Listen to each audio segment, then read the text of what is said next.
નમસ્કાર જુનાગઢ. આજની આ ખાસ એક જુનાગઢ મહાનગરપાલિકા ખાતે પ્રેસ કોન્ફરન્સ બોલાવીને આપ તમામને 3 મુખ્ય બાબતો માટે એક ખૂબ જ અગત્યની જાણકારી આપવા માટે આપને બોલાવ્યા છે.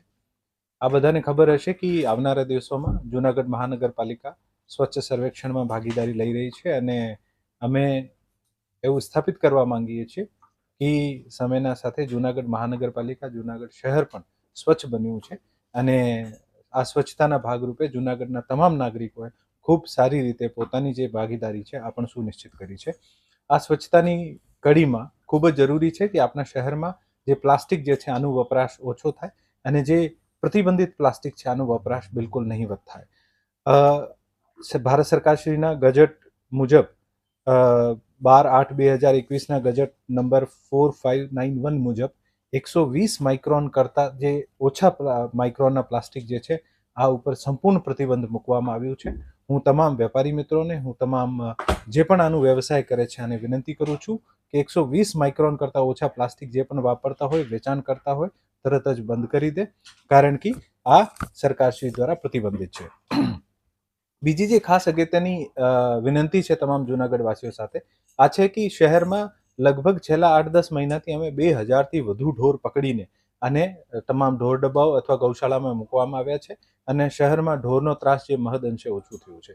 પરંતુ ખૂબ જ જરૂરી છે કે આપના ઘરના આગળ જે પણ પાણીની કુંડી હોય, જાહેર સ્થળો પર જે પણ આપ પાણીની કુંડી મૂકી હોય અને જાહેર સ્થળો પર જે પણ ઘાસચારાનું ગ્રાહ્યતા રાખતા હોય કે ભાઈ ગાયને દાન કરીએ, આ તમામ બંધ કરવાનું ખૂબ જ જરૂરી છે. જ્યાં સુધી આપણા ઘરના આગળ કુંડી રાખીશું, ગાયને રોટી દેવાની પ્રથા ચાલુ રાખીશું અને આપણે પછી ઈચ્છીએ કે ઢોર પણ નહીં હોય સિટીમાં, આ બંને વિરોધાભાસી વાત છે.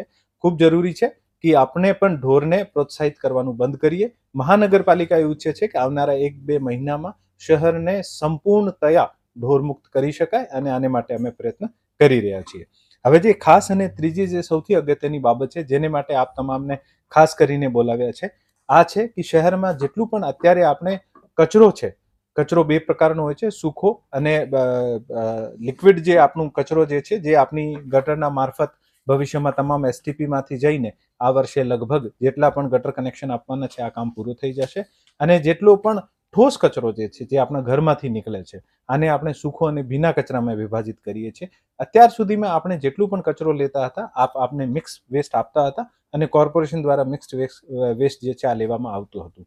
પરંતુ 1 જાન્યુઆરી 2025થી કોર્પોરેશન સૂકા અને ભીના કચરા જે વર્ગીકરણ કરીને નહીં આપવામાં આવે તો આ વેસ્ટ સ્વીકારશે નહીં.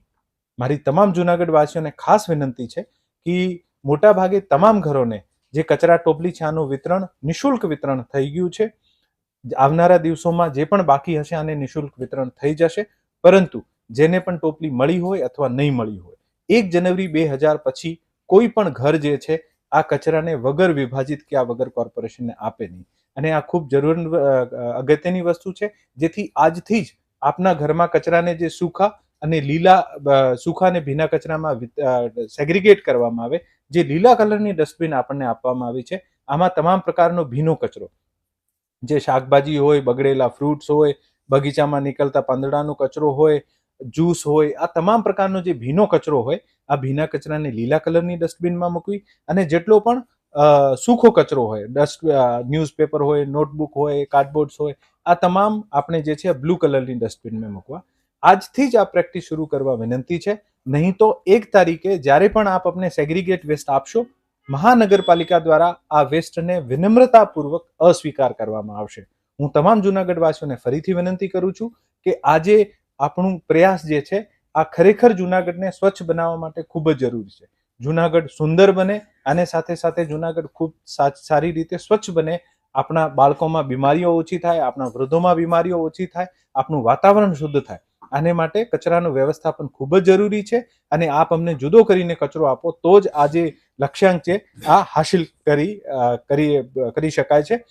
જે 1 તારીખ પછી પણ મિક્સ વેસ્ટ આપશે અને મિક્સ વેસ્ટ લેવાનું ના પાડવામાં આવશે અને બાયલોઝના પેટા કાયદા 7-15 મુજબ બિન વિભાજન સબબ દંડ પણ કરવામાં આવી શકે છે. હું તમામ ઘરોને, તમામ દુકાનોને, તમામ વ્યવસાયિક એકમોને ફરીથી વિનંતી કરું છું કે 1 જાન્યુઆરી 2025 પછી કોઈ પણ ગેરવિભાજિત કચરો કોર્પોરેશનને નહીં આપે.